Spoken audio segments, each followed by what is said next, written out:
ZPTC ఎన్నికలు bypoll elections జరుగుతూ ఉన్నాయి పులివెందుల్లో. దేవుడా, ఎంత ఇదిగా తయారైపోయిందంటే ఇవాళ రేపు ఆంధ్రప్రదేశ్లో ఎలక్షన్స్ పరిస్థితి. బతికితే రాజకీయంలోనే బతకాలి, రాజకీయ పార్టీల మెంబర్గానే బతకాలన్నట్టుగా తయారైపోయింది. ఇంకా పులివెందులు అంటే చెప్పే పని లేదు. అది ఒకప్పుడు రాయలసీమ మరి మన పులిబిడ్డగా చెప్పేటటువంటి వైఎస్ఆర్ గారి రాజకీయ ప్రస్థానపు అడ్డా అది, వాళ్ళ నియోజకవర్గం కూడా. కోర్స్ ఇప్పుడు జగన్ గారు, ఆయన తనయుడు మాజీ ముఖ్యమంత్రి జగన్ గారు వైసీపీ పార్టీ తరఫున మరి ఇప్పుడు చాలా కాలం తర్వాత అక్కడ పులివెందులకి అలాగే ఒంటిమిట్ట ఈ జడ్పీటీసీ ఉప ఎన్నికలు జరుగుతూ ఉన్నాయి. మరి ఇదేంటి నిజంగా అదేదో ఒక రాష్ట్రానికి ముఖ్యమంత్రి డైరెక్ట్గా అక్కడి నుంచి ఎన్నుకుంటారు ఈ ఎన్నిక ద్వారా అన్నంత ఒక హడావుడే నడుస్తూ ఉంది. కానీ ఓడిపోయిన సందర్భాలు అనేకం ఉన్నాయి. దానికి క్రోనలాజికల్ గా తీసుకుంటే 1970లో పులివెందుల పంచాయతీకి వార్డు మెంబర్స్ గా అప్పుడు చేసే సర్పంచ్ ఎలక్షన్స్ అప్పుడు సర్పంచ్ వార్డు మెంబర్ కి సెపరేట్ వార్డు మెంబర్స్ సర్పంచ్ ఎన్నుకోవాలి. పులివెందుల పంచాయతీలో వార్డు మెంబర్ గా రాజారెడ్డి ఒక చోట, రాజారెడ్డి సత్యమని జయమ్మ ఒక చోట పోటీ చేసి ఇద్దరు ఓడిపోయినారు. రాజశేఖర రెడ్డి గారి తండ్రి, రాజశేఖర రెడ్డి గారి తల్లి జయమ్మ వార్డు మెంబర్లుగా ఇద్దరు ఓడిపోయినారు. This is number 1. రెండవది 1984లో టీడీపీ ఆవిర్భావం తర్వాత 83లో అసెంబ్లీ, 84లో లోక్సభ ఎన్నికలు జరిగినాయి. ఆ లోక్సభ ఎన్నికల్లో టీడీపీ తరఫున doctor DN Reddy, Devireddy Narasimha Reddy TDP candidate గా ఆయన గెలిచాడు. పులివెందుల నియోజకవర్గంలో కూడా మెజారిటీ వచ్చింది. తెలుగుదేశం క్యాండిడేట్ డిఎన్ రెడ్డి ఎంపీగా గెలిచాడు, కడప ఎంపీగా. పులివెందుల నియోజకవర్గంలో సైతము వచ్చేసి డిఎన్ రెడ్డికి మెజారిటీ వచ్చింది టీడీపీకి 1984లో. నెక్స్ట్ 1994లో అసెంబ్లీ ఎన్నికలు జరిగినాయి. అప్పుడు జిల్లాలో 11 అసెంబ్లీలకు గాను 7 టీడీపీకి వచ్చాయి, 4 మాత్రమే కాంగ్రెస్ కి వచ్చాయి. అంటే రాజశేఖర రెడ్డి వచ్చినప్పుడు రాజశేఖర రెడ్డి కాంగ్రెస్ కి 4 వస్తే టీడీపీకి 7 వచ్చాయి 1994లో. నెక్స్ట్ 1995 మార్చిలో లోకల్ బాడీ ఎన్నికలు. నేను అప్పుడు జడ్పీ చైర్మన్ గా ఎన్నికాను. నేను అప్పుడు టీడీపీ జిల్లా అధ్యక్షుడు, టీడీపీ కడప జిల్లా అధ్యక్షుడు 1995లో నా ఆధ్వర్యంలో చేసి ఎన్నికలు జరిగినాయి. అప్పుడు పులివెందుల నియోజకవర్గంలో 6 జడ్పీటీసీలకు గాను మేము 4 పోటీ చేశాము. సింహాద్రిపురము, పులివెందుల పోటీ చేయలేదు. 4 పోటీ చేసి 3 గెలిచాం. వేంపల్లి, వేముల, లింగాల టీడీపీ గెలిచింది. ఒక తుండూరు మాత్రమే కాంగ్రెస్ గెలిచింది. అంటే ఓవరాల్ గా తీసుకుంటే ఇనానిమస్ కూడా తీసుకుంటే 3 వచ్చాయి. ఇది 1995 మార్చిలో. నేను అప్పుడు జడ్పీ చైర్మన్ అయ్యాను. నేనుండే వేంపల్లి, వేముల, లింగాల 3 చోట్ల జడ్పీటీసీ గెలిచింది. మండల పరిషత్తులుగా వేంపల్లి, వేముల గెలిచింది 1995లో. అప్పటికి రాజారెడ్డి ఉన్నాడు, రాజశేఖరుడు ఉన్నాడు, వివేకానంద రెడ్డి ఉన్నాడు. తర్వాత 1996 ఎంపీ ఎలక్షన్ లో రాజశేఖర రెడ్డి చావు తప్పి కన్నురట్టబడినట్లు ఎంపీకి 4000 చిల్లరతో గెలిచాడు. నిఖిల్ మంజల్ చాలా నేరో మార్జిన్ తో గెలిచాడు 96లో. తర్వాత 2017లో వివేకానంద రెడ్డి వచ్చేసి బీటెక్ రవి చేతిలో ఎమ్మెల్సీగా ఓడిపోయాడు. మన 2024లో 7 నీటి సంఘాలు ఉంటే పులివెందుల్లో 7 నీటి సంఘాలకు వైకాపా పోటీ కూడా పెట్టలేకపోయింది. మన రీసెంట్ గా 2024లో నీటి సంఘాలకు పోటీ కూడా పెట్టలేదు. ప్రయత్నం చేస్తారు కానీ ముగిసే వాళ్ళకి ధైర్యం లేక, సరే అది ఏ కోణం ఏమైనా కావచ్చు. కాబట్టి అదేదో పులివెందులు అంటే కడప అంటే వాస్తవమే, ఓడిపోయిన సందర్భాలు కూడా అనేకం ఉన్నాయి. కానీ ఇప్పుడు అసలు వాస్తవ పరిస్థితి ఏంటి? నిజంగా అక్కడ ఎవరు గెలుస్తారు? అది ఏ సందర్భంలో ఈ ఎన్నికను మనం చూడాలి? అధినాయకుడి యొక్క కోటను బద్దలు కొడితే సైకలాజికల్గా పార్టీ నాయకుడు, వైసీపీ పార్టీ నాయకుడు సొంత నియోజకవర్గంలో ఓడగొడితే తర్వాత రాజకీయ విమర్శలు చేయడానికి బాగా ఉంటుంది. నీ సొంత నియోజకవర్గంలో నువ్వు జడ్పీటీసీ అభ్యర్థినే గెలిపించుకోలేకపోయినావు, నిన్ను ప్రజలు అసలు అంగీకరించట్లేదు అని చెప్పి విమర్శలు చేసి మానసికంగా కొంత స్థైర్యాన్ని తగ్గించవచ్చు అనే ఎత్తుగడ ఆబ్వియస్గా తెలుగుదేశం పార్టీ చేస్తున్నట్టుగా కనపడుతుంది. అయితే దీనికి అసలు ఆజ్యం పోసింది ఎవరు మరి? ఈ విధంగా ఒకప్పుడు సమైక్య ఆంధ్రాలో పులివెందుల సైడు తెలుగుదేశం పార్టీ పెద్దగా ఫోకస్ పెట్టింది ఏం లేదు. వైఎస్ఆర్ గారి నియోజకవర్గం అలాగే వైఎస్ఆర్ ఉన్నప్పుడు కూడా చంద్రబాబు నాయుడు గారి నియోజకవర్గం కుప్పానికి షిఫ్ట్ అయిన తర్వాత చిత్తూరు నుంచి కుప్పం నియోజకవర్గంలో అటువైపు అంటే చంద్రబాబు నాయుడిని కొట్టేసి అంటే ఆయన ఓడగొట్టి ఆయన దెబ్బ కొట్టి అంత క్రూయల్గా థింక్ చేయలేదు ఎప్పుడు కూడా. మరి 2019లో మన జగనన్న గారు ఏం థింక్ చేసిండు, పవన్ కళ్యాణ్ని ఆయన 2 చోట్ల పోటీ చేసిండు, ఓడగొట్టేసి ఆయన మానసికంగా బలహీనం చేయాలి అని దానికోసం ఆయన శక్తులంతా డబ్బు పవర్ ఓడించి విజయవంతంగా ఓడగొట్టారు. 2024లో కూడా అదే చేద్దాం అనుకున్నారు పాపం. అక్కడ లోకేష్ని, ఇక్కడ కుప్పంలో చంద్రబాబు నాయుడిని, మరి ఇక్కడ పవన్ కళ్యాణ్ గారిని పిఠాపురంలో. డబ్బు ఫోకస్ అంతా అటే పోయింది. మిగిలిన పబ్లిక్ ఫోకస్ అంతా నాయన నువ్వు మాకు వద్దని చెప్పి పక్కన పెట్టారు. సరే, అదంతా ఒక డిఫరెంట్ ఇష్యూ. ఈ ప్రస్తుత సందర్భంలో జడ్పీటీసీ ఈ రెండిట్లో అప్పుడే మరి తెలుగుదేశం పార్టీ వాళ్ళు అంటే మరి నిజంగా ఒక ఒక ఒక పాజిటివ్ ఇదిని క్రియేట్ చేసుకోవడానిక కేకే సర్వేని మాకు అనుకూలంగా వచ్చిందని చెప్పి కొన్ని ఛానల్స్లో అదే సోషల్ మీడియాలో వచ్చిందని వాళ్ళు ఎవరో కూడా ఇంతవరకు ఆరా మస్తాన్ కానీ కేకే సర్వే కంటే ఏపీ వరకు కొంత క్రెడిబిలిటీ ఉంది చూసాం మనం. సరే, బయట కొన్ని ఏవో చేసి చెప్పాడు కానీ ఒకసారి కరెక్ట్ అయ్యి ఒకసారి ఫెయిల్ అయినాయి. ఓవరాల్గా అయితే ఇటువంటి ఒక తక్కువ పరిధి ఉన్నప్పుడు నిజంగా అతను ఫీల్డ్లోకి వెళ్ళుంటే అది చెప్పుంటే చెప్పగలిగితే చూద్దాం. మరి ఎలక్షన్స్ అయ్యాక ఈరోజు ఎలక్షన్స్ అయిపోతాయి కదా. అయితే ఎన్నికలకు ముందే 2-3 సర్వేలు ఆత్మసాక్షి అని, ఆరామస్తారని, కేకే సర్వే అని మాకు టీడీపీకే అనుకూలంగా అక్కడ ఉంది పులివెందుల ప్లస్ ఒంటిమిట్టలో జడ్పీటీసీ ఎన్నికలు ఎన్నికల్లో అని చెప్పి వాళ్ళు సోషల్ మీడియాలో చెప్పుకుంటున్న పరిస్థితి, కొంతమంది నాయకులు దాన్ని ఉటంకిస్తున్న పరిస్థితి కనబడతా ఉంది. అయితే ఇదేంటి, ఎట్లయినా సరే ఇది ఆధిపత్య పోరు, సైకలాజికల్ వార్, ఇది పొలిటికల్ సైకలాజికల్ వార్. గ్రూపులు 2 బలమైన వర్గాల మధ్య. ఆయన చంద్రబాబు నాయుడు మరి అక్కడ ఆయనే కదా, రాయలసీమ ఆయన, జగన్ గారు అక్కడ ఆయనే.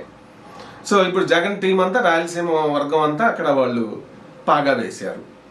మరి వాళ్ళు ఉప ఎన్నిక ఇప్పుడు కుప్పంలో చంద్రబాబు నాయుడిని బదనాం చేయాలని చెప్పి ఎంత ఇది చేశారు నిజంగా. అదే ఇది కొంచెం అటు ఇటుగా వీళ్ళు ప్లే చేస్తున్న పరిస్థితి కనపడుతుంది. అంటే కొంత అభివృద్ధి పనులు అవి ఇవి చేసుకుంటూనే రాజకీయం మీద కూడా వీళ్ళు ఫోకస్ పెడుతున్నారు, కూటమి అంటే తెలుగుదేశం పార్టీ. సో మొత్తం మీద మరి ఇప్పుడు అక్కడ హేమలతా రెడ్డి గారు టీడీపీ తరఫున పులివెందుల్లో నా గెలుపు ఖాయమని చెప్తా ఉన్నారు. అయితే ఇంటర్నల్గా ఇక్కడ ఏంటి, ఎట్లయినా గెలిచి తీరాలి. సరే, ఇదేమి ప్రజలైతే వీళ్ళు అనుకున్నట్టుగా ఆలోచించరు. ఎన్నికల్లో ఇప్పుడు వ్యాపారం, డబ్బు ప్రమేయం ఎక్కువైపోయింది. ఇటువంటి ఎన్నికలు ప్రిస్టేజ్ కోసం పోతారు. అప్పుడు మనకి ఇక్కడ తెలంగాణలో మునుగోడు ఉప ఎన్నిక జరిగింది.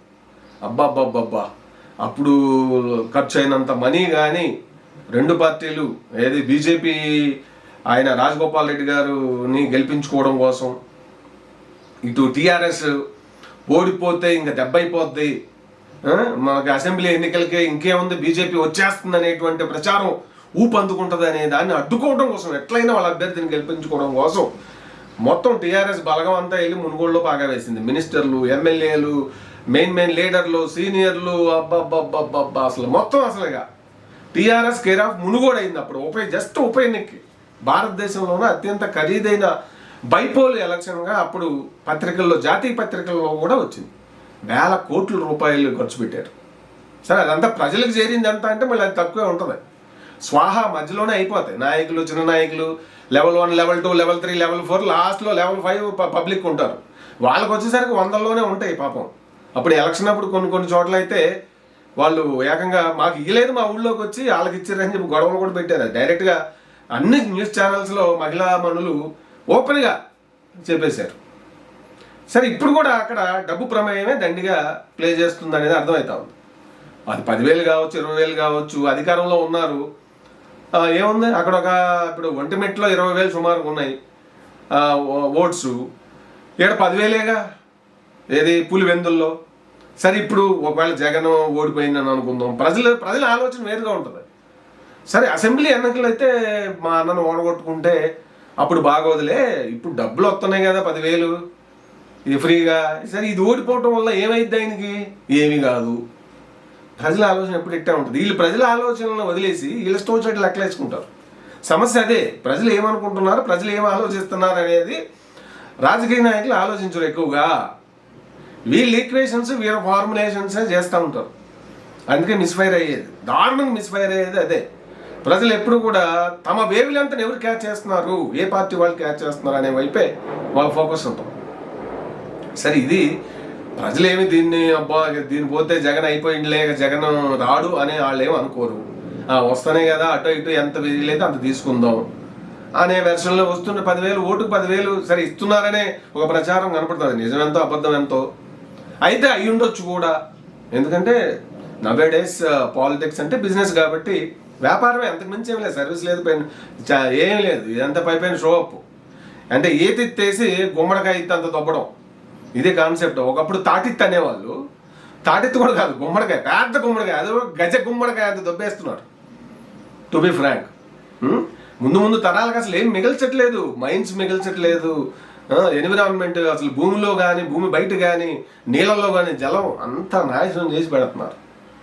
మనం మేల్కోవాల్సిందే ప్రజలారా. 2 రాష్ట్రాల్లో మనం మేల్కోపోతే, ముఖ్యంగా ఆంధ్రప్రదేశ్లో ప్రజలు మేల్కొని కొంచెం సర్వీస్ ఓరియంటెడ్గా ఉండే వాళ్ళని మీరు ఎన్నుకోకపోతే అడేం మిగలవు, నాశనమే, అంతా సర్వనాశనమే. సరే, మొత్తం మీద ఇంకేదో కేకో చెప్పేసిండు, ఆయన చెప్పిండు నేను చెప్పిండు అని టీడీపీ వాళ్ళు మా దగ్గర గెలుపన్నట్టుగా వాళ్ళు చెప్తా ఉన్నారు. అయితే అంత ఈజీ అని నేను అనుకోను. ఎందుకంటే అది జగన్ గారికి ఒక బేస్ ఉన్నటువంటిది, వాళ్ళు రాజకీయం ఇది. ఇప్పుడు ఈ పర్టికులర్ కాంటెక్స్ట్లో ఓడిపోతే బదనాం చేస్తారు. ఆయన చేసినవి ఇవన్నీ ఆయనకే రివర్స్ అవుతున్నాయి అంతే. ఆయన మరి అప్పుడు పవన్ కళ్యాణ్ని ఎంత ఆయన గెలిస్తే ఇదైపోద్దని చెప్పి 2 చోట్ల దారుణంగా ఓడగొట్టించిందిగా.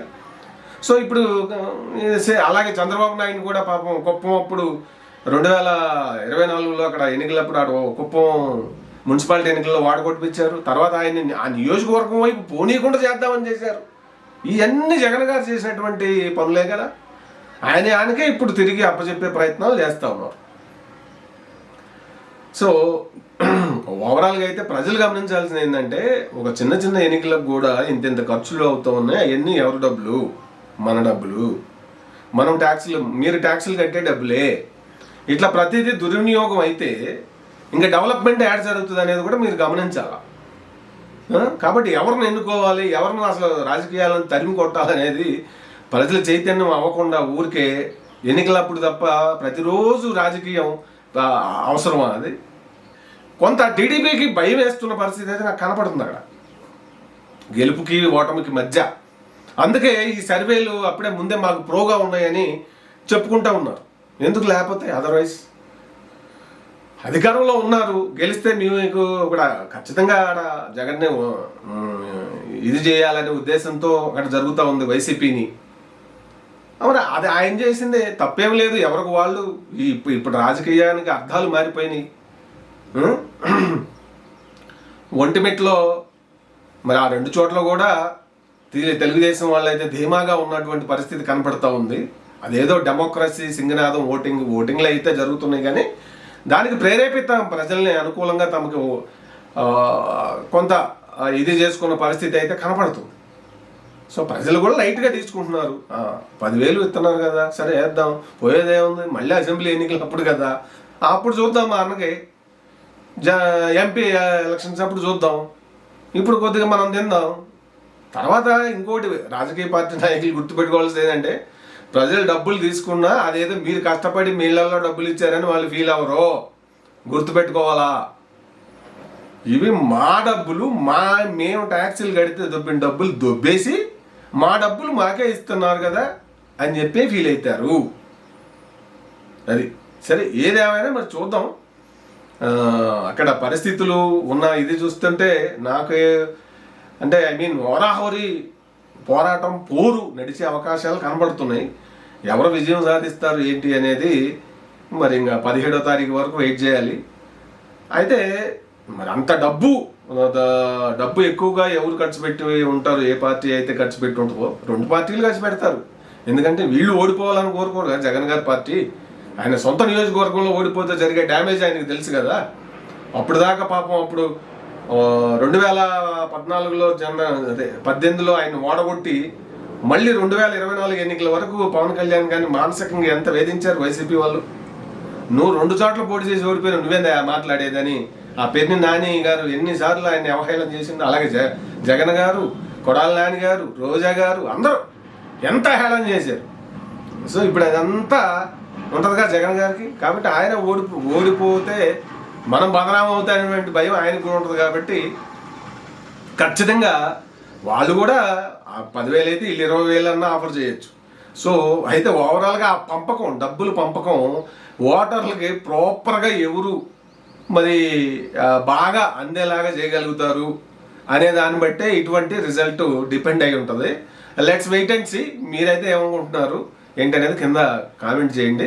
కొద్దిగా అధికారంలో ఉన్న పార్టీ కూటమి వ్యవహారం, సో అంటే గతంలో అసలు ఓటమి ఎరుగని ఇదేమి కాదు కదా. కాబట్టి ఏది పులివెందులు అంటే ఓటమి ఎరుగని ఇదేం కాదు. ప్రజలు కూడా సందర్భాన్ని బట్టి వెళుతుంటారు. ఆ వేలో చూసినప్పుడు అధికారంలో ఉన్న పార్టీకి కొంత 1% పాజిటివ్ ఉండే అవకాశం ఉంటుంది ఇటువంటి వాటిల్లో. కాబట్టి చూద్దాం ఏం జరుగుద్ది అనేది.